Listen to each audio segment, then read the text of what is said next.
Chef de l'État en fonction, un directeur de cabinet en fonction de... Ils ont quand même... C'est pour ça que nous disons, coup de chapeau, nous devons espérer, nous disons il y a une évolution, mais si les lots il y a ce qu'on appelle présomption d'innocence. Bon, on tient compte de tout ça, mais ce qui est vrai, c'est que c'est à lui, il y a avec sa population.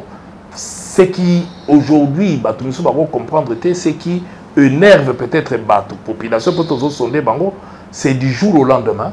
Muto ba mona ikazo bundela bango abandai ko lakisa ba signe extérieur ya richesse lokola ba mituka ba biloko ezo lakisa ke bon mais au lakisa non pas parce que ça commerçant au lakisa moté parce que ça boye mais il y a quelques jours ba tout ba mona ke ezalaki te ba moni ba muta pas fuki et c'est ça na encore osomba ba bijou na te hein pour ndimité to yebi salaire ya directeur à cabinet.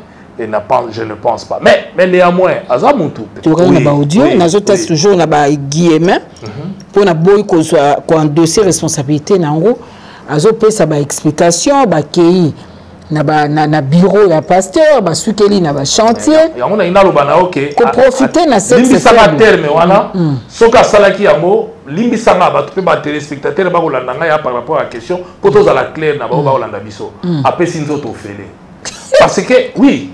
Parce que après si on fait puisque même beaucoup n'a pas essayé ma papier wana au ça na logo té c'est ça le logo na liki ba tu vas comprendre même beaucoup na zo ki ba document ndako apprécier ya na kombo ya beaucoup na té ya na kombo na été yeso ba kei na cadastre abi na ina changer ndako e koma na kombo na ngai ba ko opposer qualité maman ba ko opposer qualité ngolo ba ke au nom de quoi yo okoma na kombo na to même alinga te ki sa yango bako opposer qualité soka lobi mubali nanga atikali ba autour de pesa biso alta mariage la bouke ezali de l'autre autour anani na cadre ya présidence mais bango mi balo ba na présidence ba kanga mi libanda na corona donc bazo continuer bazo sala la bango avion pété pour bozala ba moyen ata jet boko ko affréter bango ba na ba moyen ba na ba moyen oyo sanga muzito ana ba moyen te asoki ba moyen te ancien premier ministre et puis na loi ba voter ancien premier ministre ba na moi kanya kana ba niveau chairman akoka ko affréter avec chairman soka alaki président lelo ya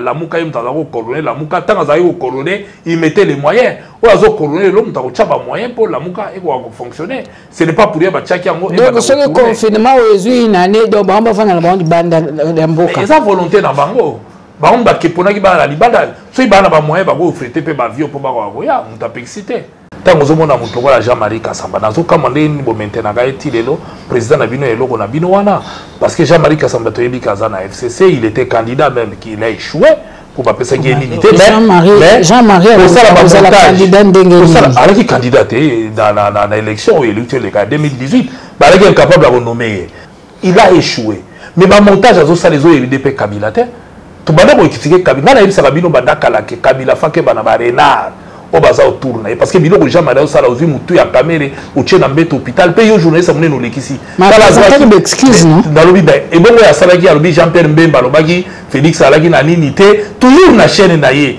mais son ezali susute professionnalisme ngo ezawa pi bozuye pe boche mu kontina bino sida mu kontina yo po boche mu kontina bino azo sala boko benga tana rene musute bobi o eza suki journalisme te Congo Avenir. Mokaya Bako.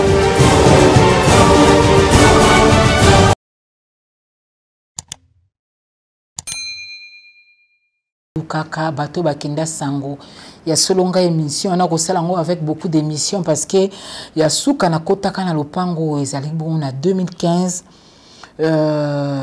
mingi avant honorable Francis Kalombo Tambwa ou azali bongo mobianga mina biso ya poko alelo à Kende Exil.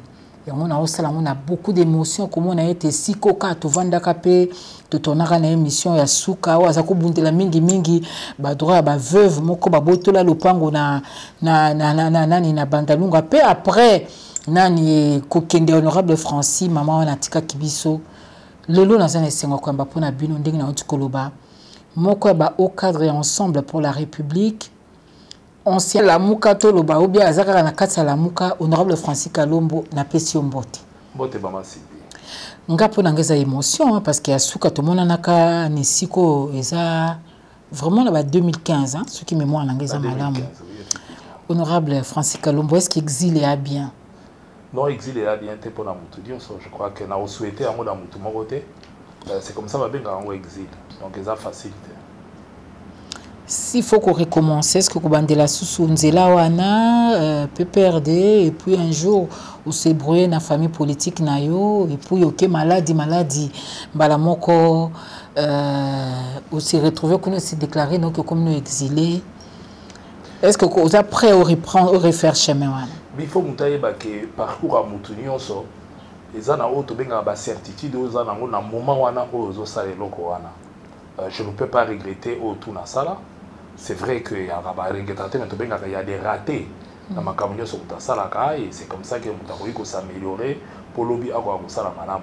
Mais certitude où nous avons agir il y a de ces éléments où nous avons les lots là qui n'ont lobby pour tout le bâti que lobby sur les alaki ne vont pas dans décision boy. Faut que c'est là dans contexte dans un moment pour envoyer ba décision nous avons.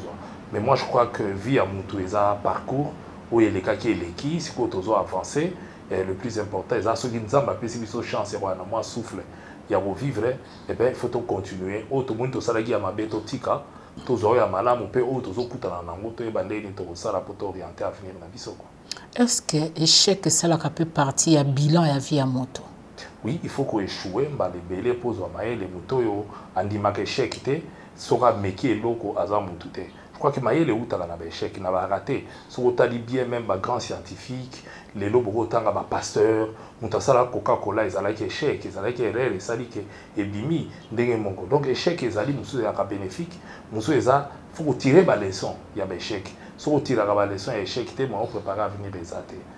Honorable, toujours ça l'émission dans cadre moko particulier, monde entier a frappé na maladie au mabé et côté libiso coronavirus où était mokili moyumba genou et ça la grande puissance au toyebi ina monde lelo bato tout baza préoccupé na makambo etali coronavirus lobby ibimisa kibiso lokola 937 cas toujours tendre pratiquement vers les 1000 ce que ça les kamba kolobana etali covid ya solo tout est masque était mais ngana yo to servait quand même distance au bazolo pour ceux qui beaucoup ça masolo ce qu'on a les kambako bana o tali covid-19 au globani tout ça peut na ba certitude de belé pour na makambetali covid mutazana monopole la connaissance ya ko ba lelo azate sauf que ceux qui ont jugé ngana na moi regret muke ya komona autosatisfaction ya gouvernement par rapport à ndenge ezokete.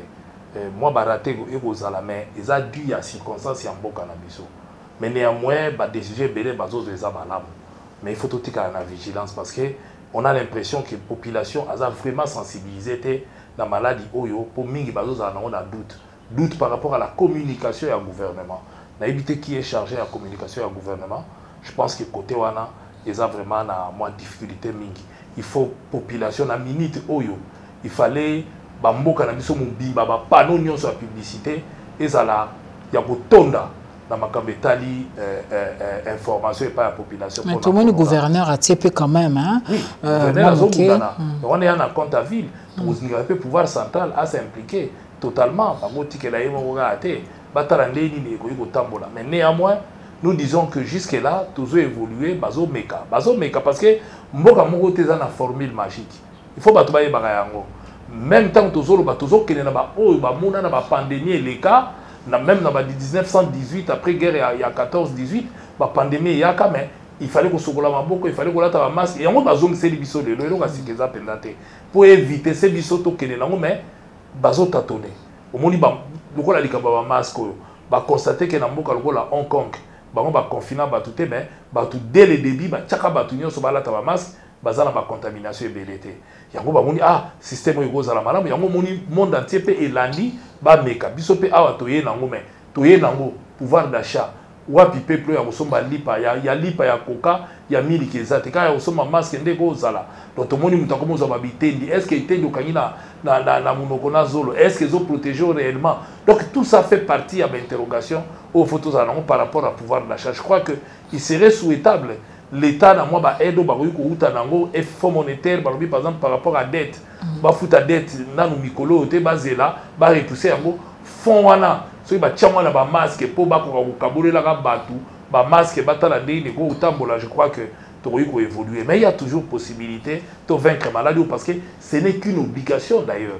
Il y a vaincre la maladie. Donc il faut bisogner surtout s'impliquer, pas dire sango, leader nyonso na ba coin partout ba s'impliquer pour total année ni to vaincre la maladie.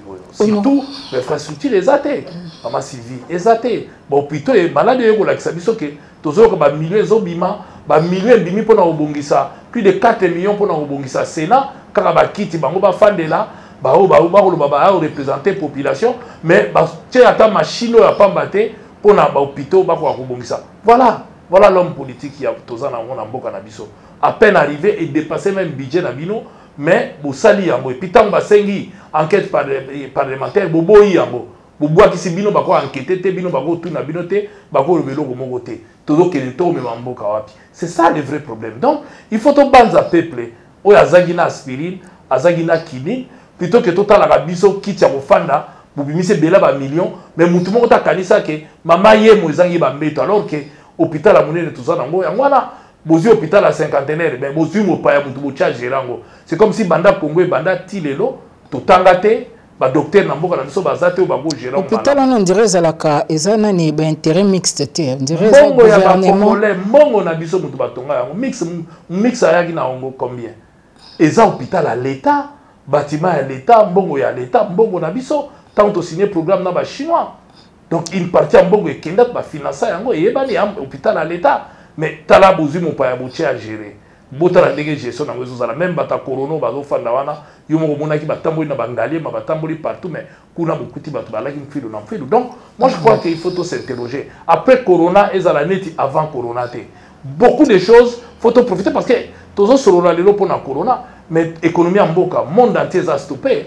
Congo après l'air donc il faut déjà penser que le gouvernement se prévoir après corona to sali to tika na 380 ministres auto la na mboka na biso au frais de l'état to ba ko ba réduire même temps le gouvernement le gouvernement central évidemment oui le gouvernement central 65 est surtout que autant plus que dans chaque province to anango donc la province va réduire à 5 ministres à pamba. Pourquoi tu créer un poste politique tu peux si bango pe avantage talakaka chibalatanga azalaka loi va faire adopter pour nous ça va ancien mais la président ancien président de l'institution ba on so avantage ba attribuer au félé asala te les faits aux alaki ancien même aux ana salaire moko lelo ba baxeli au mususu honorable toroko à la place mais tout perdre ba te belé corona eza maladie moko tozalaki no peut-être lelo na tongo na poko ba yebisio ke na salaki malaise détresse respiratoire moto asa isusu te to perdre bandeko ebele ce que koki ata koloba na hôtel ba famille wana o babungisi bato ya motuya na mabota mabango kolobani. Merci, je crois que to compatir ka na bango parce que mingi balikaki yango te baza ba victime de ba victime bayaka na biloko epele to représenter bango ba condoléances mais ba misu pe to perdre bango to perdre le quoi biso na bandalu ba pona corona te to za na moko ya biso ya bandal de loba na bandal nyonso na ibike yo po moi na bandal to za na pili Dido Senga tiki biso Dido Senga fait partie quand même ya ba jeune o ya bandal o ba pesa ba jeune ebele goût goût okende poto parisien Dido Senga mais puis goût ya koluka ko kende ka poto te ya okende poto pe ya soko zwi mbongo osomba ndaku parce que soko taliba vient na biso wana est-ce que biso to koli donc au moni ke ba vio ba kedaka ba ye ba laksi biso ke faut que le luka tango kozonga osomba ndaku ozala pe na mwa ndaku ozala na mwa esika oyeba ndeni ko construire vie et ba pesa biso courage et biso to ba disciple na bango to la bango ba kapangala ba Gérard ba vie na biso ezali ke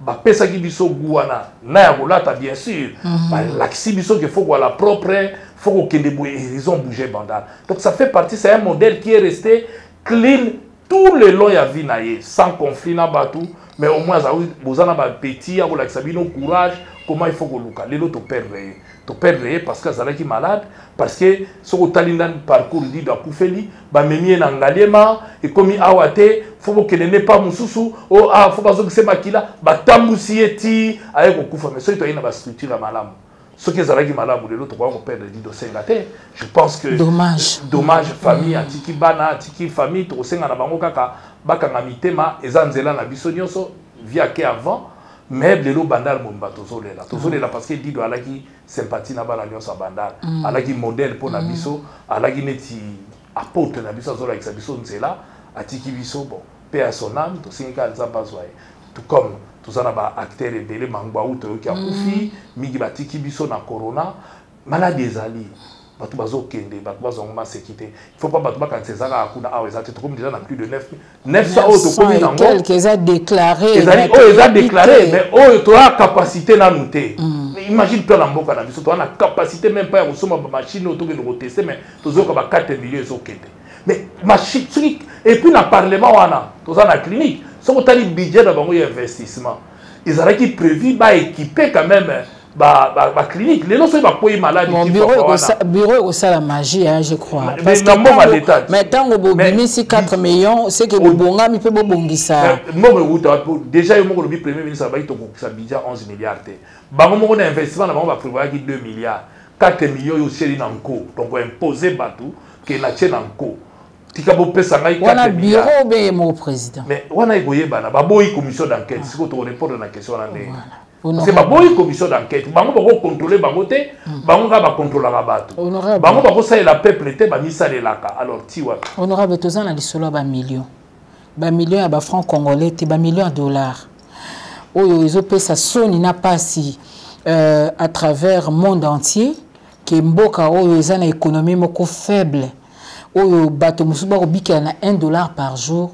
Oyo ka lisolo ya millions ndenge et qui n'a pas poche à bateau, c'est comme si il y a des Congolais au bazar a plus de droits que bande Koumusousou.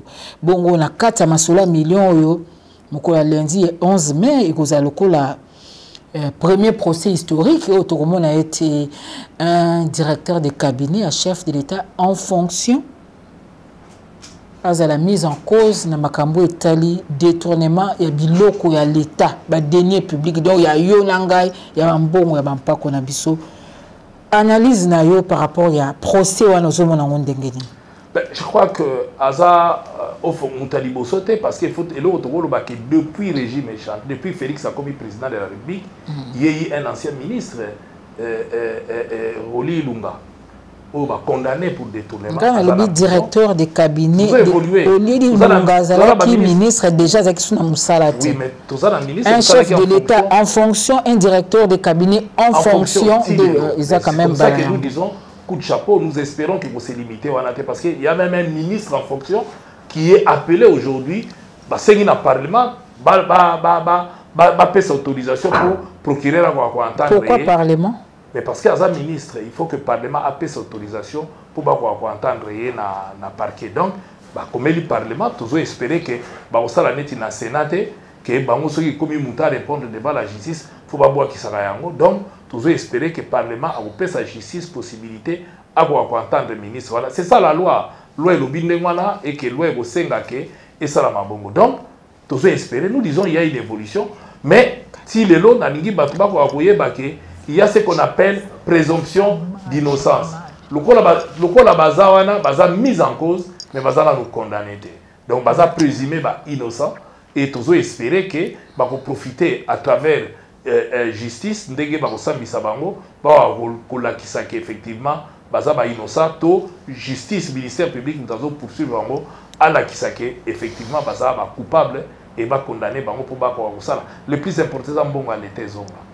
Kaya ndeko na yo ya vie na honoraire hein ozaki moko ya ba mentor na yo na PPRD ozaki président de la Ligue des jeunes tango moi mboka Vital Kamerhe ozaki secrétaire général ya PPRD c'était même je crois sans qu'on vexer ozaki des meilleures années quand même ya PPRD ozaki vraiment kobunda na moment wana même opposition ozaki na difficulté pour faire entendre voix est-ce que ndengo ozibeli Vital Kamerhe akoki kozala pe Akoko la paix condamné la makambo ndegezo kendele.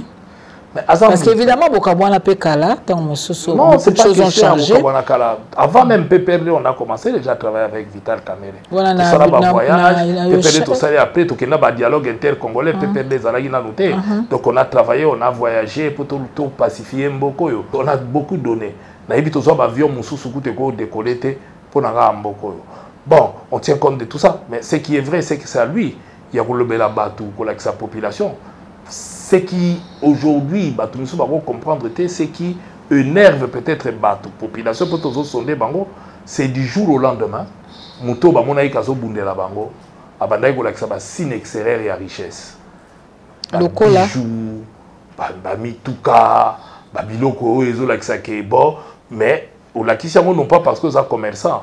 Au Lakisiamo parce que c'est boé. Mais il y a quelques jours, Batou Bamona Ike, Ezalakite, Bamoni Balamo Moutapa Fouki. Et c'est ça. Encore au sommet de bijou en terre. Pour l'indemnité, tu as eu salaire, il y a directeur à cabinet, et je ne pense pas. Mais néanmoins, Azamutu, peut-être qu'il y a un business et un pembeni, d'où l'importance, il y a se justifier devant la justice. Oh, ils ont battu les baoloba. Mon avis du jour au lendemain à Pafouki. Mon du jour au lendemain, ma cabébélé chancé, ma jet, ma champagne, bilo kebélé, ma fête à miner les miner. Mais néanmoins, à cause de la peine, on a un privé à Sarakiango. Et Batu Bazo Zowana, collé.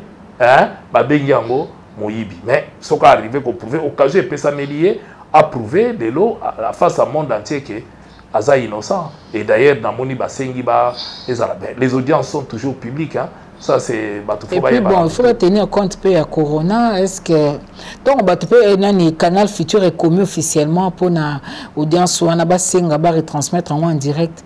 Est-ce que il faut bandimer la banque ou bandimer la banque? Non, loi est claire. C'est une demande. Il y a ça là. Même si il y a la directité, mais il faut que la banque ait audience publique. Et si il y a une audience publique, c'est-à-dire on permet dans le public et les journalistes de couvrir l'événement, on toujours pour couvrir en demandant une autorisation d'un canal futur à Sengi, peut-être la chaîne BLP Sengi. Pour autoriser la pandémie qui quand même ndolo kuna na prison ndolo bato ba s'infecter na belé ceux qui plus de 40 personnes na corona d'ailleurs ceux qui avec le la audience public pandémie ezali c'est raison de plus ba plutôt ba caméra que bandi ma public ekota donc c'est encore mieux ba la caméra filmée pour public et là parce que ça détournement à fond public. Donc, le public est là. Pour ça, il va condamner Moutou à la tête, il va condamner Moutou pour il peut libérer Moutou, il va libérer Pamba, qui est à la COP. Parce que les lots, il va libérer tout le monde va tout le comme le président qui a visité les moutons, il va libérer Kamere et c'est côté de Mitou, parce que les représentants un peu mabéto. Est-ce qu'il y a plus un procès politique pour étouffer un adversaire de taille ou bien il y a que Missolalete et Bungi et puis il faut que Bessika et Kei peut au besoin bazongi sambongo ils ont à la caisse à l'État. Non, question il y a mais sur les Bungi ça c'est vrai, mais sur les Bungi parce que sur les basali traçage bazo monake bazo arrivé au tracé na 57 millions par exemple pour la maison préfabriquée bazo arrivé au tracé à 9 millions donc au moins 39 millions bazo combien de millions ba ba place ekete. Donc c'est ça de ceux 40 et quelques millions ba au tracé mais sous ba on a place ekete et il faut pas expliquer que wapi. Donc tout ça ce sont des questions mbongo na biso au monde qui est travail ils ont arrivé aussi la tête d'où l'importance senga qui est bango balobi na ministre si sambongo etikalaki babi non faut au moins 70% et ça là tout le monde a quand même travaux ba monité d'où interrogation d'où place to commis mais c'est la justice mutekolo et gola kisabiso ceux qui ba yibito ba yibité et que ceux il faut bazong sambongo toté et Banik directeur de cabinet nyonso le chef de l'État pour poser acte à dépendaka directement na mokonzi nae. À quel moment il s'agit que Vital Kamere parce qu'il y a toujours Azaki directeur de Azali parce qu'il y a l'ongoli n'a pas fonctionné Azali directeur de cabinet moko exceptionnel Azaki un peu le la vice-président de la République donc est-ce que tu as un niveau wana et ba risque wana à quel moment tu reconnais que mokonzambo ka yeba kito ayeba kité marambo ezo salema na sima to be salama la mukongo nae to salama la bénédiction nae to eloko nini leka na katikati wana. Je crois qu'il y a trop de racontars hein na moni ba lettre musuba lo conseiller spécial à chef de l'État. Non, c'est normal parce que il a qui na marché ba tongela ba soda par exemple millions honorables yoka ba attribuer qui na société wana ba marché et tonga banda ko pona ba soda. Le conseiller spécial n'a fait que son devoir il a pour rappeler mais toi on a besoin banda ko rapidement pour na ba militaire. Donc comment on est à te qui a commandé ya saliboy. Donc mon cacophonie ezalate. Président de la République Orobi na yeke tongi to tonga banda ko. Marché on a ba pesiboy. Tu lui fais rapport abi OK, ce que ça pour la banda ko c'est une bonne chose. Mais est-ce que retour ya mbongo? Ya yebaki yango parce que l'on va au bas les faits à ça là marché. D'abord le va reprocher marché de gré à gré et puis bazo reprocher les faits ya mbongo et bimaki et zongite batba olela eza mbongo. Mususu bazolo ba par exemple tolo ba ka oyo bazolo ba corruption. C'est-à-dire que balobi to moni neti ababa pesa ye bakabela ki lupango moko boindé tozoyoka comme ça il y a pesa mutango marché. Donc ce que salamaki ya solo ndengwana ça s'appelle la corruption. Est-ce que wana pe chef de l'État a participé qui ba pesa ye ndako donc tozomona que c'est absurde. Et de deux, je vois mal les lo caméra que nous dit malobi voilà naïba qui na kabola qui na chef de l'État. Psychologiquement parlant je ne le vois pas accepter que j'ai détourné puisque Zoro Baza est innocent. So Baza est innocent et Kasarayi Makamouné dans les normes. Donc il faut alloba à Salayi dans les normes. Mais le grand problème aujourd'hui, au Batutu Bazotuna, Mbongo Wana et Kei, Wapi, Bayoki Kibagena Robimisa, 35 millions en espèces dans Raobank. Et ils ont sécrété et Yebani. Nana kenda ikozwa il paraît même ba vidéo ezali o mutake bazui ba bo poso ko na banque nyonso ba film rabato donc et mon ami ke bazwa kimbongo mukolo muta banque a lobi pe que effectivement ba bimisa ki 35 millions en espèces bon et ke wapi ils ambonga ba congolais donc ce qu'il faut ba yeba est-ce que les rwanda ba yaki nango ba pesi président de la république en ce moment là ba ba pesa ki président de la république mais so ba pesa ki était. Donc, il y a un éclairé batou, mais kolobake projet nion so président yeba ki oui effectivement président ko yeba ndenge yo zana chauffeur na oz awebicho bo na ina ke de somba carburant. Robi OK ke de somba carburant, oyebi ka ke somba carburant, mais tant a sombi carburant.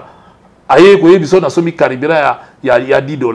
Mais tant bo bibika bo carburant si nzo bande ba cheleke mu pepe. Acha siko ba ngaba yeba est-ce que ba cheleke mu pepe pa na pompiste ou bien yende mutu alobi chelanga muke akene omoni so ke somba ba unité faut ça la très attention ko ba chelanga unité à $100 mais ba chelo ya $10 sombi ya $10 pe oka mutu ala tanga bucha na sina mona ngo na sombi mutango la chelo ya $10 a chelo ya $1 yo kansika ka ewane ke bon musu pa te ya ko lekise ya ka erreur be ya wala penda abetio mongemba penda chelo ya moko kena yo omona za solo la unité sili omoni donc est-ce que l'air wana c'est ça le cas est-ce que Salami Bongo que ya kendaki alobi na président Zabou alors que Abongo te voyez bana na bato bazolo bake il fallait chef de l'État protéger allié nae yoza avi moko na bango toza avi moko na bango te bon chef de l'État a un principe nae to mona kitanga ya FCCA ya Kabila luzolo kanga te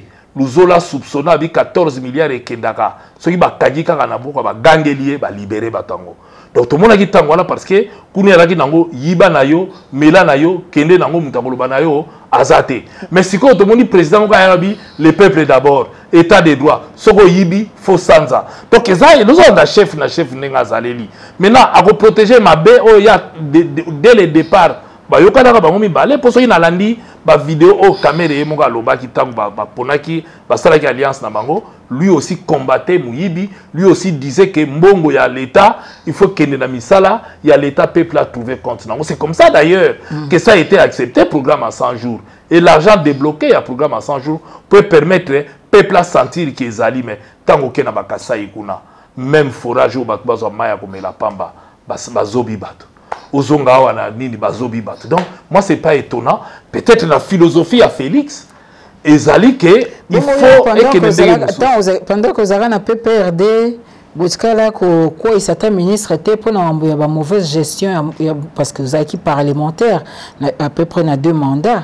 Est-ce que Boutskala ko isa ministre était yoke la ministre basango yaki gouverneur à banque ayaka wana Jean Lisembusa interpella ka ba demander donc so ngo tumbolanga ba dejo ba kendaki non tant ozolo ba wana c'est que pose ba dejo ba saini ba dejo ba kangaka wana na makala batikala okanga ba dejo na makala te dipsa ba kondana ki ba wana ngana zo tuna aucune condamnation maman bon on a makala kuna condamnation donc après obimi Les autres, pour la première fois, au Sambi. Quand Banda Félix a bazo sambati na suka, tous espérer que vous continuez et vous suka wanate parce que toi là ba misusu pe batangi ba kombo ti lelo ata se présenter à Pamba, bazo se présenter parce que bazala un esprit à Kawana ba protéger bango. C'est ça le problème. Honorable Boni, Ensemble pour la République. Et ça bien. En tout cas, ezali toza na période tozo bunda lokola ba confirmer ali to lukesi la poto zo agrément rapidement et permettre biso tout bon na biso siko na terrain to banda ko faire ba adhésion na sensibilisation ya bato. Boni chairman Moïse Katumbi. Moïse Katumbi yé pas ndenge ka ba congolais tout bazali a confiner na Kashobwe et puis azo continuer ko sillonner Congo azo ta la place ya na ba difficulté. En tout cas na osenga ye merci na don oya uti osala pona ba congolais. C'est-à-dire, il y a qu'à moderniser l'hôpital, il y a qu'à tchabadine ya respiration, oh, tout le monde a ouezate, les lots dans village, dans Kachobe, bateau, baza, côté kuna, bakoki au moins quoi, dans structure, moko yo, so il y a un problème à respiration, bah, un problème parce qu'il faut qu'on anticipe, au moins à sali ango, à sali don, à tcheba minda, tout le monde a, ndege ba minde zo, volonté à Kachobe, mboka nae. C'est ça, non? So il mutu na muto, bah, na ba mbongo, ba millions tozo yo, comme na mutabi pena bogisa na mboka nae. Ba billionnaire baza na Congo belé. So otali yo yebi tozana ba lube belé awa o bazaki diamé loko pamba ba sala mais so oke okuti ke batonga loko te na bamboka donc il est là to senga na batu o ba lingi o ba na ba moyen bon de temps en temps ça la place o bazo fandela place o bazo bongisa Congo ko développer ka soki moko na moko bi place afandi azo bongisa tozo bongisa ka malem banda ko tozo mona eza po ba congolais ba na mo ba moyen balobi bon tika to bongisa po mboka la biso ça la fait bien donc nous disons coup de chapeau soka bandi vaut mieux ko banda quelque part. Orolobani Nabato Balobarak, il était plus riche que toute la province du Katanga. Pour le loton, Ozomona Katanga, Nenge Kabwani 5 wana, ils ont 5, hein? Ozomona moi, côté de moi, les meilleurs réseaux côté de moi, bah, immeubles, les autres tongama. Orolobani, ils ont des détracteurs, bah, l'inguiété, qu'il est venu faire des affaires pena tête à province. Parce que l'objet a s'est présenté.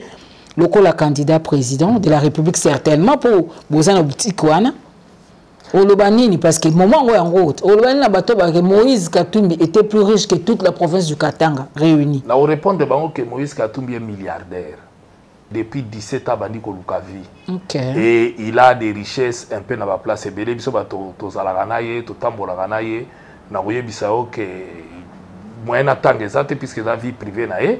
Mais les gens se sont trompés. Les gens pensaient que ce qui Moïse Katumbi a longué gouverneur, il a gouvernorat et qu'il a fukama. Au contraire, les gens étaient surpris de voir qu'il a continué à mener vie, mener. Au contraire, si tu as Moïse, tu as dit que ça a calcul, tu as dit que ça a bilan, tu as dit que poche na écoute participer mingi na développement ya Katanga. Ba garant na yé, c'est porté des fois garant na ba banque pour avoir moyen pour développer dans la province. Donc moi je pense que ce qui est tonga oyo na kanisi na moya lelo mbele bako créer likambo ya stupidité bangaka batala na gestion ba benda ye yakawa parce que bazaki ko lukambele ba créer likambo ya mercenaire te mbele bazuye kaka na gestion na ye et que ba Kemor azaki félicitations ba Cour des comptes azo félicitations parce que c'était la seule province où le processus a aucune tina entité assez décentralisée. Azo a fonds monétaire international, c'est-à-dire donc c'est un modèle de gestion. Ah oui, Kamere l'a dit. Mais ce n'est pas Ngaï. Kamere l'a dit. Kamere l'a dit et le monde a été remarqué à Lubayango. Est-ce que Kamere pouvait dire autre chose parce que cela qui peut perdre, Katumbi peut perdre. Est-ce que Kamere pouvait dire autre chose? Parce qu'il a dit autre chose quand il a parlé des autres gouverneurs. Il a même parlé du pouvoir central pour la bonne gouvernance na Katanga pour na moni awezali. Donc aujourd'hui ce qui boit la modèle monko. O ya sale loko boke ngoye kola mabe na biso ba congolais to ngito yo kaka ke o e utake pas étranger de bozu 50 bo pesi en indien a gérer les biso yango donc bo monique on dirait awa to ana batute mais il y a des congolais qui sont des modèles qui sont capables puisque web sangate ke ngali mais a mal géré. Hein? Okay. Donc salut docteur Roger Congo quand même azo sa musala mo ako sala musala ezo monana d'ailleurs OK ka ko sentir directeur oui au sentir que ezo salama pourquoi ne pas confier en open na maboko parce que loko ezo bon biso ya non on a un modèle au Congo on a quelqu'un qui a géré au monde entier ba tebele bandima et ba mona un modèle oh ba pesa même prix parce que même Boboyi a pris à Mo Ibrahim donc en quelque sorte il faut total là. Et puis à Simbi équipe à football, à Tomboli, il y a facilité. Moi je crois qu'on a des modèles au Congo qui font tout l'anda. Il y a une question au Baté. Moïse a des moyens, il n'a pas besoin de voler. Parce qu'il y a un côté, puisque il est mobile. Merci honorable, ça a un peu de temps. On a eu que c'est au bandit Marambo, il y a Moïse Katumbi, Tokola, là, on a Kokumisaï. Honorable, la chance Vital Kamerhe Azana on peut rebondir. Il y a seulement le barasso maintenant bakundi était au kiko lobelaye ko ta point na vie n'était politiquement les l'ouest que Vital Kamerhe peut encore rebondir. Ici à procès Koko Zalanini. De tout le monde à makam. Non, je crois que Mututu parce que pas le rôle la moto à batuke. Ici à procès d'abord na juriste n'attend na boula Christophe mais na opé soka exemple qui pouvait croire que Jean-Pierre Bemba allait être acquitté? Personne. Donc les Lopé Kamerhe parce que na doit lenginango azonga la meilleure santé n'est politique, je ne pense pas. Non, voilà politique mais na lobika na ndenge ya ba problème anango mais soko toke na domaine politique ngapi na go tcha croate parce que il y a l'ancien président Hamilton Alobake, il peut arriver à un peuple de réélire hein, la même personne qu'il a chassé autrefois. Mais cette fois-là, ce qui moutonga salika makambo ya salaki, il sera pendu. Donc il ngolo bake politique ya ndenge voilà ce qui moutou mususu a se réviser que na salaka mabe, a go zonga toujours et que peuple amoni que mbalo a une intention malamu, ba ko toujours ko rebondir. Donc moi na ko tcha point na vie ya mutute. Honorable dossier mususu tozana ngo ezali ya évêque Mukuna. Bon, Bissopé, tu as une émission, la Bisso équipe nationale, à une certaine époque, Azala qui peut n'a pas penchant ni Moussoussou, les Lopazan n'a pas penchant Moussoussou, te découvrir à travers mouvement n'a bandit veille patriotique. Bon, jusque là, on a continué à Bozindo, il y a des marches, n'a été tant Moussoussou, vous allez pas quoi, qu'on benga, et sous pas qu'on dit Makoya. Mais les Loyo a porté plainte, le chef de l'État honoraire Joseph Kabila Kabange. Démarche naïe, yosa juriste, ancien parlementaire, au moins démarche naïe. Écoute, moi je pense que, bon, le lobby juriste, il faut utiliser le terme juridique. Oui, nous sommes balos en Katsuano Naja. À Salio, il y a une dénonciation auprès du procureur et que ils ont droit, il y a moutoni en soi. Maintenant, la suite, c'est à la justice de pouvoir nous dire. Donc, Asali doit tout comme citoyen nous sommes là mukanatonga monike eloko eleka na mboka na biso agondi bayango tema asali voilà comme juriste moi comme ancien parlementaire parce que ils ont la loi Moko qui a été votée par initié d'ailleurs na honorable Modeste Mutinga moto ya majorité présidentielle sous président Joseph Kabila les lois azana na la muka combien même to sur la muka na binango za kaka. À la loi Moko sur statut à chef de l'État et ancien chef de l'État, il y a un commentaire en tant que parlementaire au Lobani. Mais cela n'exclut pas la responsabilité pénale du chef de l'État. Ce qui est ali que Monique pénalement le chef de l'État peut être mis en cause, il le sera. Ça n'exclut pas. Ça n'exclut pas. Ça n'exclut pas. Bon, article aucun chef de l'État va juger par rapport à il y a action, mais et que la démarche aussi soit menée par Mukuna, Pascal. Oui, mais c'est la loi qui détermine. Il y a des compétences que d'attribution. On permet sur le plan pénal, parce que à l'abri. Donc, il y a des choses où Moutakwa est immunisé. Prenons un exemple, un député pendant fonction naie ce qui a exercé malobana na micro ya nini azana humilité na yango mais en dehors de ça et même là aussi humilité ya limité na musala mais soko bimi au-delà ya musala au tenir ba propos o eza en dehors ya wana ba ko poursuivre yo et qu'il faut répondre pour un cas d'espèce. Oui, na cas d'espèce aux adhérer mais Nangi Batouba comprendre des choses. Avoir le droit et avoir raison, c'est différent. Avoir le droit et avoir raison, c'est différent. Tout le monde a le droit, tout citoyen a le droit. Il y a des pour dénoncer et il y a Monique et Zamabe. Maintenant, la suite, c'est à la justice. Il y a c'est comme ça que à télémité à quel on a justice pour justice à quoi goloba ma fait wana ezande wana to ezande. Ba chance ni on peut sa démarche naé. Mais na on peut sa démarche naé, na on peut sa chance ni on so ba ko pesa na ngo parce que à quel goloba c'est au procureur maintenant de nous dire puisque ngana na kati ya contenu ya élément ya memité na éviter mais soki na zana contenu en ce moment là on répondre chance ni na so pesa na ngo par rapport au contenu. soki naza na contenu na oyebisa pour l'instant wana na ngote moyen na yebisa yo eza chance ni nazopesa eza te quoi. Le même évêque Mukuna ye moko pas visé ba porter peu plainte na moi Simoko, une veuve, maman d'un enfant. Oui, bisuite eza biloko ba audio etambola ki ba vidéo etambola ki eza Mukuna te même plainte na sens wana que bazo ba que a profiter na faiblesse ya moto. Puis oza gérer ce bundela ba veuve bundela ba orphelin wa bangara basali bango boyo ba ko bangi basali bango boyo mama veuve bo basali ebo. Est-ce que aux temps à kolanda procès oyo tout ba reproche bazo sala vis-à-vis ya Pascal Mukuna ba allégation oui na 8 ans à kolanda yango autant plus que na trop sensible na makabo etali ba veuve au etali ba nani ba orphelin na la nango très sensible parce que j'ai souvent été sollicité. C'est comme ça, ceux qui si j'ai ndengwana ezali ça la toujours par tous les moyens na kolanda yango. Mais na lingi mama Sylvie avant to kota na mozindo to fungola moi parenthèse moko ya muke. Parenthèse na sens nini? Parenthèse na sens nini? Parce que na ndenge makambo ezoleka na Congo na biso awa et puis na bamboka ebele na lingi batu ba ebelo moko. Moi j'ai eu une chance tant tozo kola lelo bana na biso ba fana na réseaux sociaux tozaki na papa moko boye dongo pa d'ailleurs dit do senga kola na bwete papa wana alaki so to fandi biso boye aye abandi ko solisa biso azopesa biso bana ba conseil batoli aloba na biso loko moko na kanga yango ti lelo na pesa exemple wana batebele aloba na biso bana botanga boluka vi ngana kunda papa yanga mais lelo bana bokomi kozelanga ba papa to basi bazozela mibali bakufa po bazo ba biloko héritage za poison.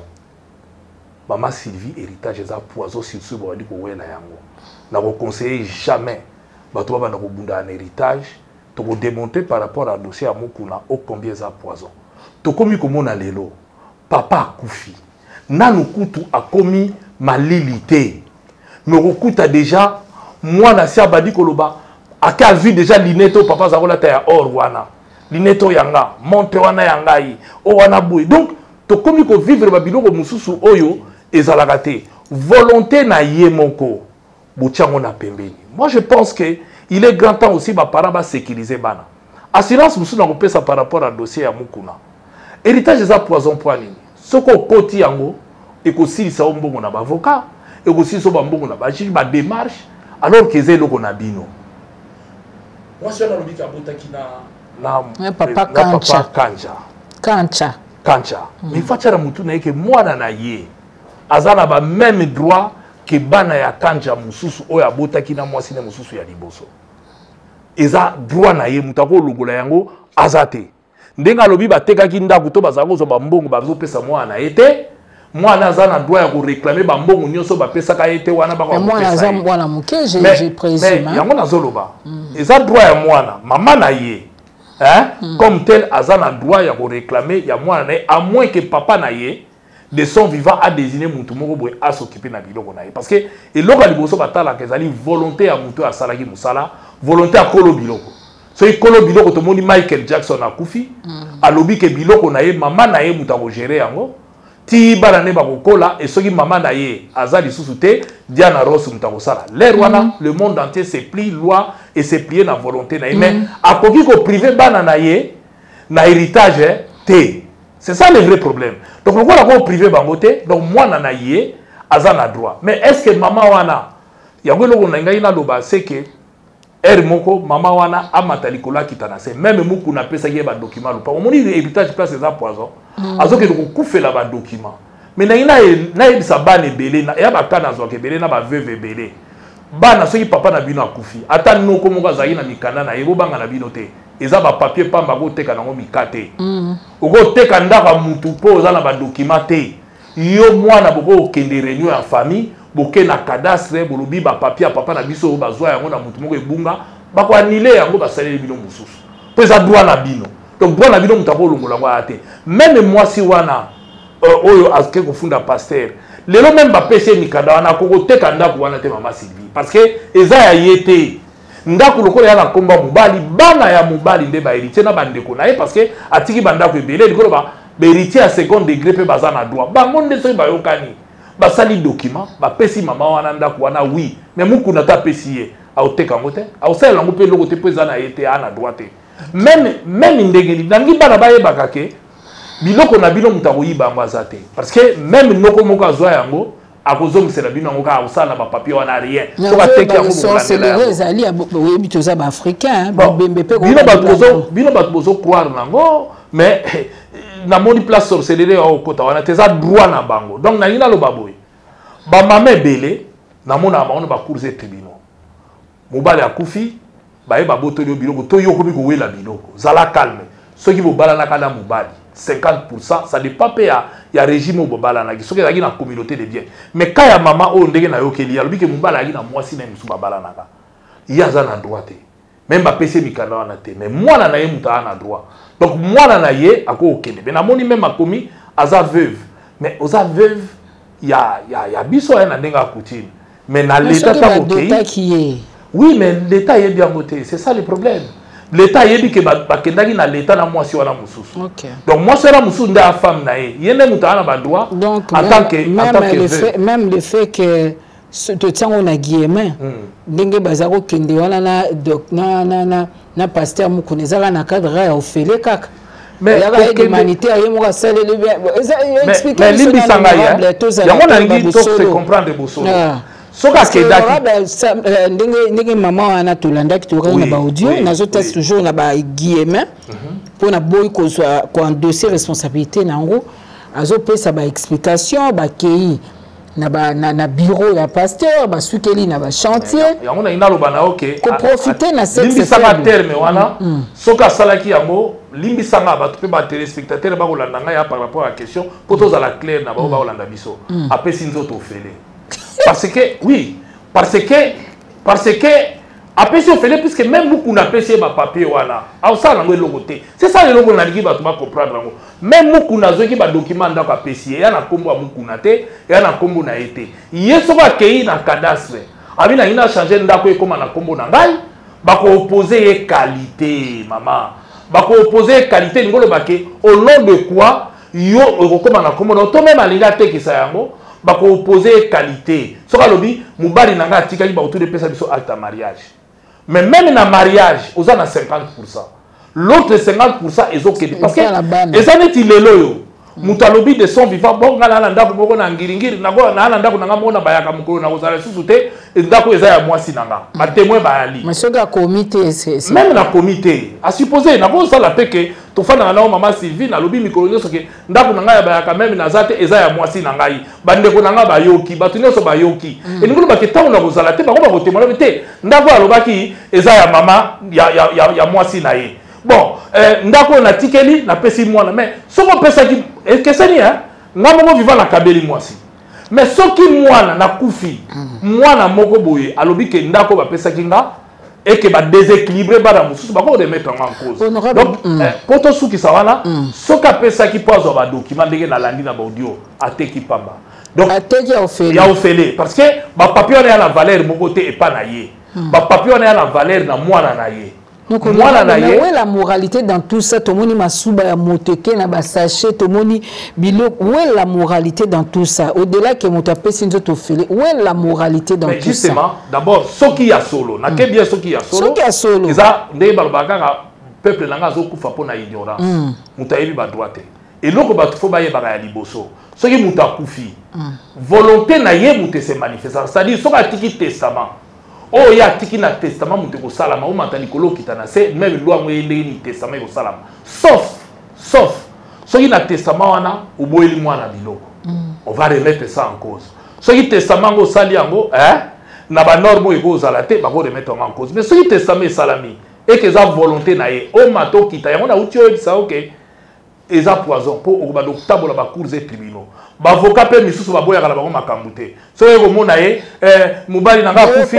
Zela yo démarche moi la motion eza nango esuki nango déjà. Ngai soka yake pa na ngai, na ngai na pesa ye conseil ya koloba na ye ke kolanda démarche ya héritage des poison ozwa gain de cause mais landa ba intérêt à mwana na yo pour za na droit ya kolandela mwana no ba intérêt ça dépend maintenant volonté ya muto ya kufaki atikaki volonté nini soka atikaki alobi ke mwana na nga muku na mutako bokola ye asembala muku na bokola ye mais soka atikaki yango te ye mama a la droit ya ko réclamer part ya mwana na ye na héritage au papa na bango atiki au même titre que bana ala mususu je souligne bien au même titre que bana ala mususu baza bako kabola ndenge moko donc pour nos prophètes ceux qui pasteur azana ye na sauf de vivant ya prophète ya muku na wana soki alobaki ke ndaku oyo na tikeli yango mwasi na ngai mama mwa na ngai oyo di vivant na ye oke akomi ke ndako o na tikeli ye l'air wana na testament na ye yango mutu ko donc démarche o akendaki nango nano et pas ya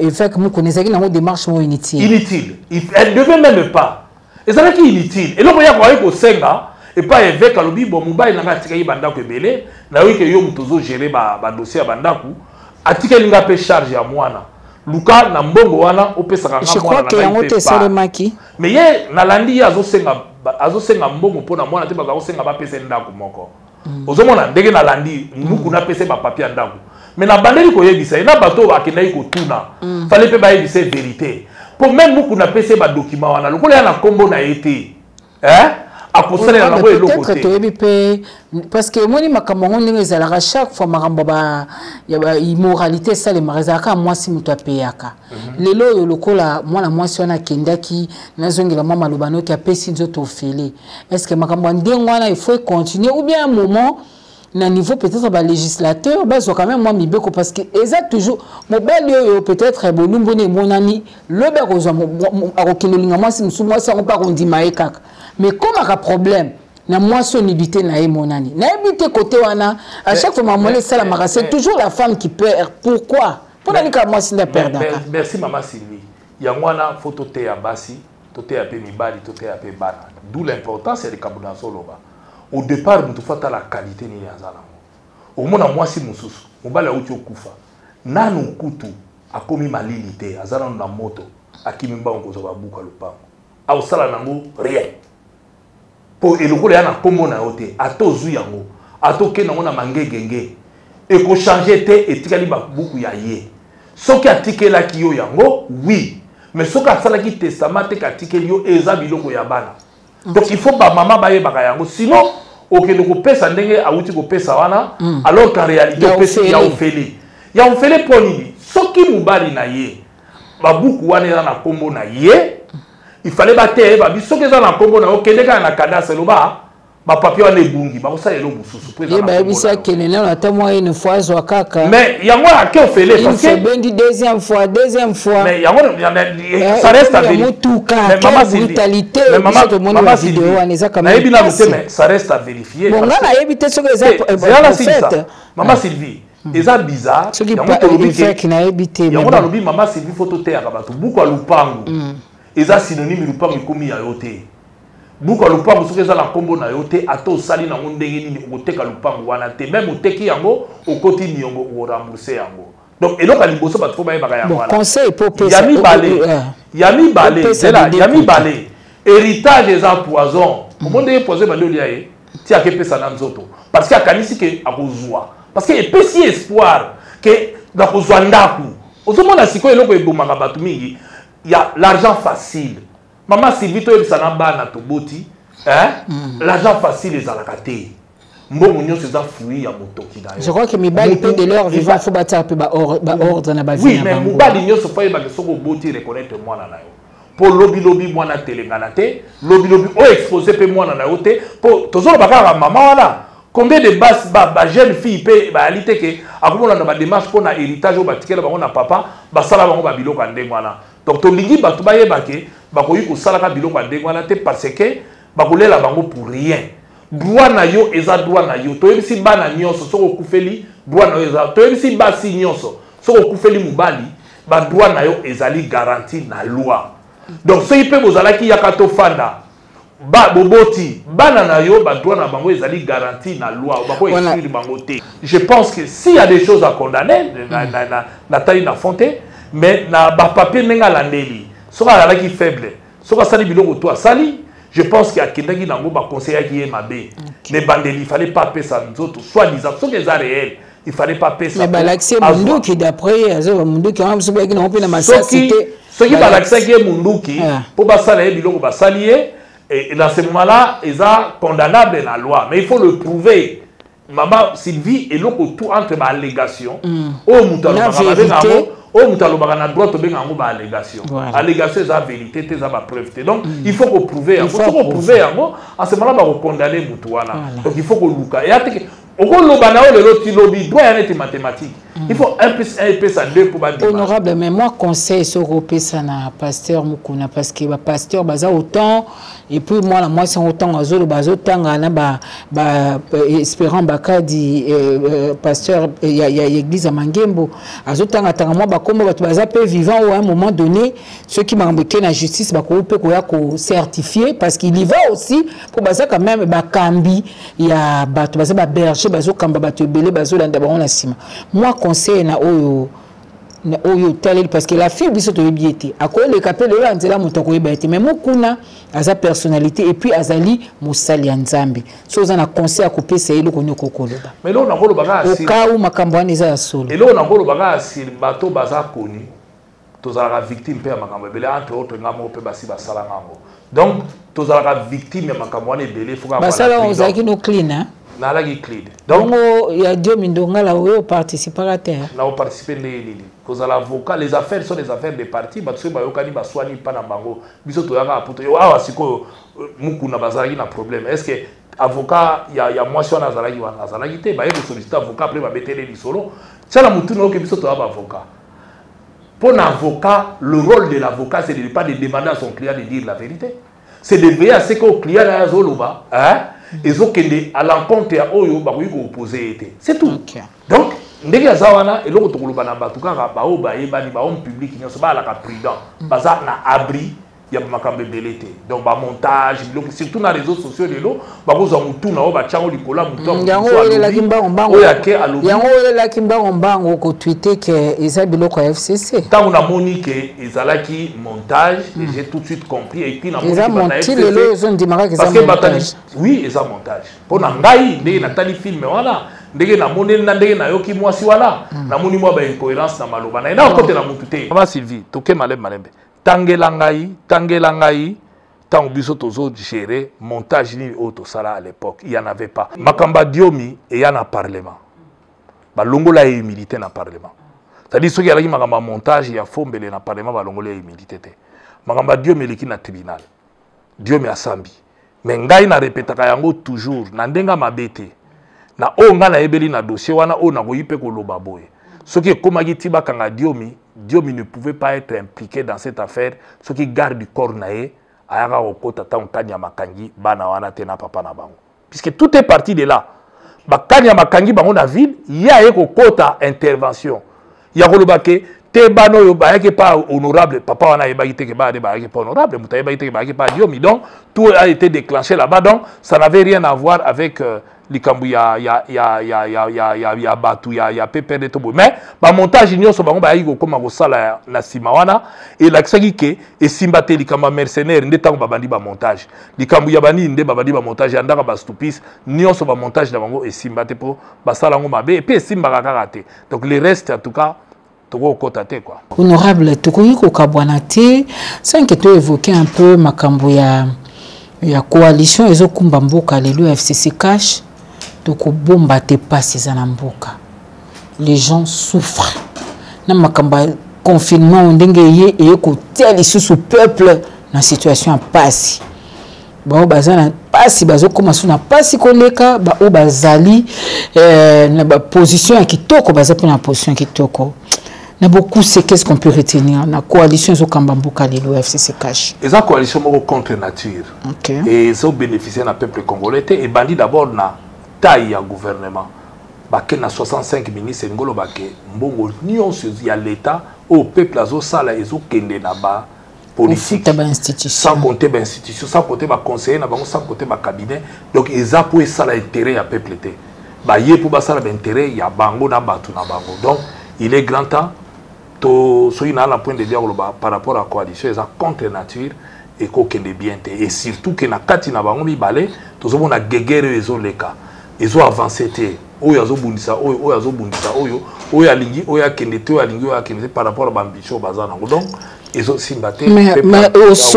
sommet ngana azomona que président Félix Tshisekedi na président Joseph Kabila président honoraire bazo pesa quand même ba signaux positifs mais ce que comme na niveau ya ba lieutenant na bango rien ne va. C'est ça. Pourquoi est-ce que n'a ko tirer bénéfice de makambo ndenge salema? J'ai l'impression peut-être qu'il y a une hypocrisie. Il y a une hypocrisie parce qu'on dirait d'un côté tu as des grands responsables aussi à FCC qui tiennent des propos contre Batou. Il y a côté au Moussous il y a cash oyo même yomoko et qui baza sanctionné tenangambo wana et vice versa aussi hein? Côté peut-être on va répliquer la même chose donc on se demande même na kati ya cash yango moko pe ozomona ba guerre tant ozomona mutu la Jean-Marie Kassamba nazo kamande ni bo maintenant ga eti lelo président na bino eloko na bino wana parce que Jean-Marie Kassamba to yebi kaza na FCC il était candidat même qu'il a échoué pour pas penser qu'il y a une unité mais Jean-Marie a candidat ndengeni alors qu'il candidat dans l'élection électorale de 2018 bah il est incapable de nommer il a échoué mais ba montage azo ça les UDP Kabila te to banda ko critiquer Kabila na yebisa babino badakala ke Kabila fake bana ba renard o baza autour na parce que biloko Jean-Marie ça la ozi mutu ya caméra o tche na mbeto hôpital pe yo journaliste amone no lekisi ça excuse non dans lobi ben e bongo ya salaki ya lobi Jean-Pierre Mbemba lobaki Félix alaki na nini te toujours na chaîne na ye mais son ezali sous-souté professionnalisme mango ezawa pi bozuye pe boche mu kontina bino sida mu kontina yo pour boche mu kontina bino zo sala boko benga tana rene mu soute bobi o eza sous que journalisme était la étiquette à parti politique doit fonctionner on a parti même so ibo na pacha Sylvie oko la peine à pencha na yo na politique non mais tant on sala musala no eza na professionnel tout le monde Chantal Kanemo Muta responsable na bango c'était un modèle awa tout le monde même na poto ba Christine Ocret moi c'est Bernard Kouchner moye bateke mumbai na ministre a osala musala na yazo yamba tout le monde moi c'est Strauss-Kahn Anne Sinclair mais au dimanche a osala émission na ST7 azo yamba bango mais musala etikali musala mais oyo ya muninga na bino akoma musala na ye ya ko monter ko ramener alliance ya FCC cacheté na Jean-Marie Kassamba ngali to ça mi débat c'est le lobby ba membre ya parti débat ko avancer mboka parce que o lobby ya Jean-Marie Kassamba yango te ko kitisa biloko talo yango te ko pesa batu biloko kolia honorable ngala lingi lelo otala soki cash FCC et koki lelo ko sunga peuple parce que au place tozo kende na récession donc mikole ko ye ko za la pasi koleka o li to tom soza ko bakena boko liana effectivement. Est-ce que la population qui kozela ya motuya na coalition ezo kamamboka la population kozela lote parce que bon na FCC oyo ana besoin te que biloko échanger bobuni on ka preuve ta ba komo kanga miyibi FCC a komi contre contre na moment nini mais tant ministre osenga ba libérer ba miyibi tant osenga ba tika ba mais yo ba ki baza ba présumé innocent mais ba poursuivi soit disant ba yibi mais atika bango justice ça la musala mais azo nommé mais oyebi que Mike Mukeba yazalaki awa na j'ai koko alinga kufa na prison awa asenga demande ba boya laye j'ai koko ba boya laye makile zo bima mwana batalinga kufa ba boya laye bon siko oyo kutu poka ba na mwa kanyaka ba mingi biso bata FCC il faut pas ça la nyonso ba binisa bango est-ce que biloko ndema ni avancer coalition d'un côté mukunzalingi donc FCC loka malamu ezate na lobi peuple alingi muyibi mais luzolo bambi alaki na FCC alors 14 milliards et kendaka na bado kanga ba miyibi oyo po esila baboya Félix Leraye na kati ya coalition na bango lobi na kanga ifale balamba maboye mais bango bazo tirer vers le bas donc ministre ba bengsa mutafoner ministre a commis lettre akoko yate donc l'intervention ya FCC wana ezola ki ba ko sala rien pour mboko yo congolais à se retrouver solution na yo solution ezalika ke FCC force conscience que peuple a nyo kwami alors que la peuple mawa so kaza incapable ya ko changer atika po bino la muka o ba na raté soki bozali kaka doctement pe la muka ozaki déjà kizoba hein bozo sala pe le côté président Martin Fayulu ti lelo azali banda ya mboka o mutu bino bo porta ki na campagne électorale bozo ezo sala bino atema la muka parlement wana partout to soit qui majorité tu vois quoi la lelo la muka et gérer mboko yo mais FCC ndenga linga mboka te choix ya peuple ya baloli yango ba mitiki mais ba mitiki pour ba nyonga bango lisusu la preuve baso connaît ko nyonga bango donc to senga bango ba yoka la peuple ma basi bazui mingi est-ce qu'il n'est pas temps bazo conscience que c'est le moment de travailler pour l'intérêt mboka Félix tanga combien lobi na poursuivre ba oyele kakate na tiki to bana masika mais ba sepela kutu ba beta bravo sinon bele mingi lero ba na makala aboy ko landa bango le ba senge merci c'est qu'on va retirer vers le bas pesanteur amata ako ko dégager mboko te na FCC abotika la ko développer en côté to tika la kana ba passion to anango il est grand temps donc si 2023 to kendeka abo to rompre parce que ça FCC s'est imposé to ça obligé to kendeka abo na ba passion to espérer que nzamba sunga biso to comme en 2023 ngo et puis to le kayango avec équipe muso ya Sikegoya et permettre peuple à se retrouver parce que soika abo to ça na mfilu et c'est impossible. Il ne faut même pas rêver que FCC, dis-moi, les lots anera ça suba mubambe ba mukanga te anera ezate. Pourquoi à l'époque Caleb va voir ça la makambo ezo sala beaucoup moi humanité zongi na anera. Bon aza na travail qui n'a été.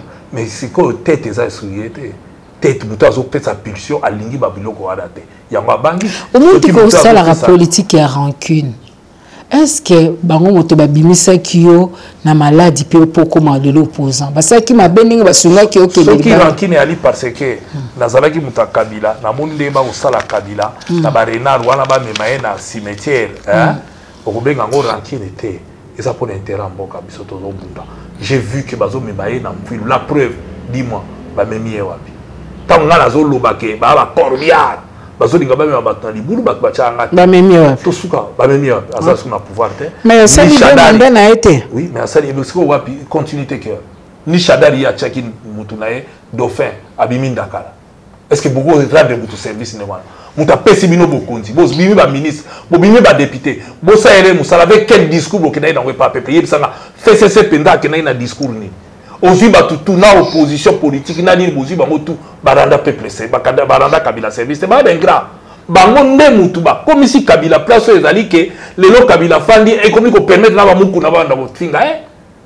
bango ba sali yango ozoye ba yango ke ba sengaka Bosco Tangado o batindi lelo na CPI batinda e baboyaka balinga ke impunité continuer lelo to suki wapi Rossi akufa basambisa nani Kapanga la kufa basambisi na balo bate bango mutu ba permettre biloko audience or yango moni ke soki batu ba vrai kabiliste na moni kutu soki Henri Maja bandi grève de la faim si vous voyez le sanani soki ba vrai kabiliste banga ba aider Kabila à soit pouvoir même accueillir démocratie mutu muso aye mais batikali na moi makama malako muku na ba ko bimate batebeli ba ko bimate tolo bate kana yi mwana ndao na yebi mais ils l'ont tiré vers le bas.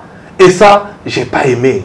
Alors, les question à rankinité, et la question que le peuple a koufi, peuple a zouk. Dis-moi, les Balobana Félix, Balobana été à occuper Batouté, et changer Nini, Aza présidente, Aza dirigé. Mais comment il a atteint, mon qui a côté prison, ni au chef de outrage au chef de l'État. Il y a une outrage au chef de l'État. Mais ça là, chef de l'État, Nini. Chef de l'État, Nini, Bago critiqué, Bago Lobana été. Bafanda. Moi, je crois qu'ils l'ont amené. Mais on vu quand même que dans les réseaux sociaux, il y a une forme d'intolérance.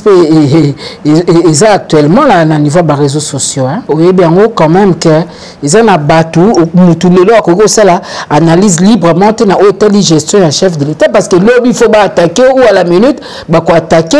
Oui, mais c'est ça, les réseaux sociaux, tout a commis, journalistes, tout a commis. Donc ils ont la vidéo tout ça na mokilio ndenge to tambola to yeba ngai moko jamais à salaka plateau tamona kaba tandanga lokola ki. Et on a zo bozo sala.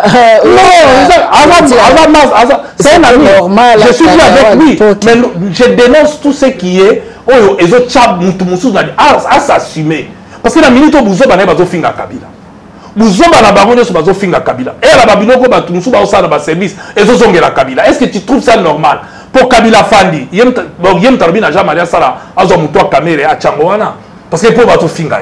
Donc au moment batu wana ko bango des photos dénoncer bango pour Kabila comprendre que bango ba rendre mauvais service. Honorable monsieur, mais atika la ta na bango au cas moi bango wana kaka. Alors on se demande bango ba ba privilège mais dans la te ba ko meme na liburu. Honorable monsieur Sélé il on a motu et to ko simba pona nous sommes tous surtout plus par rapport à eux koleka na le 11 mai kuna na makala parce que la justice peut mboka na monsieur a mise à l'épreuve total à ceux qui justice pendant solo kolobama ou azala na mbeba te azala pe akité ou azala na mbeba ça la pe tumbo na e tant monsieur peut se misolo mboka ba retraçant quelque part ils ont appelé à l'État parce que les jours à venir vont être difficiles pour l'économie en Boka. Je crois que le 11 est très déterminant pour l'avenir en Boka.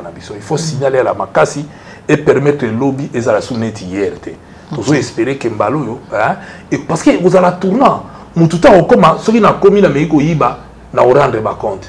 Vous savez, tout le monde a même des comptes finaux ou soi-disant, dans l'objet que la vérité, Chiba la futaka bangote, au moins va saisir justice, au moins justice comme il peut, mutu ya kale la ko fogola mbanga wapi.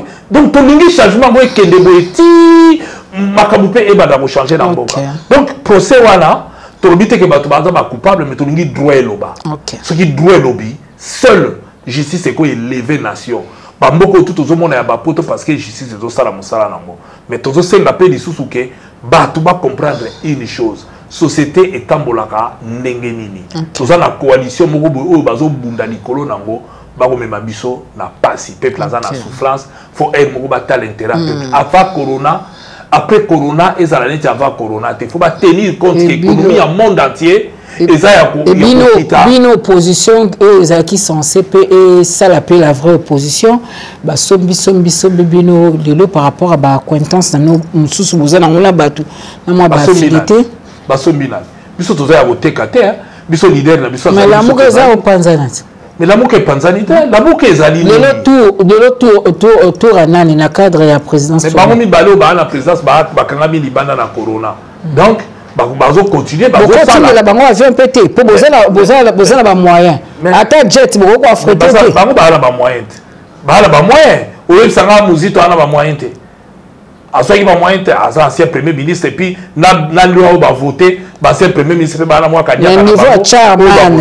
akora ko affréter la charman soka alaki président lelo ya la muka yim tazako colonel la muka tanga za yo colonel il mettait les moyens ou azo colonel l'homme tako chaba moyen pour la muka et ko fonctionner ce n'est pas pour rien ba tchaki yango donc ce confinement aujourd'hui une année donc ba fana na bandi banda mboka et ça volonté na bango ba on ba kepona ki ba la libanda so ba na ba moyen ba ko offriter pe ba vie pour ba ko ya on t'a excité.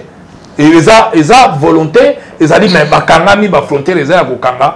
Mais ceux qui basé basé autorisation spéciale na ransa et moi jet et mimi bango ba ko quitter na bango.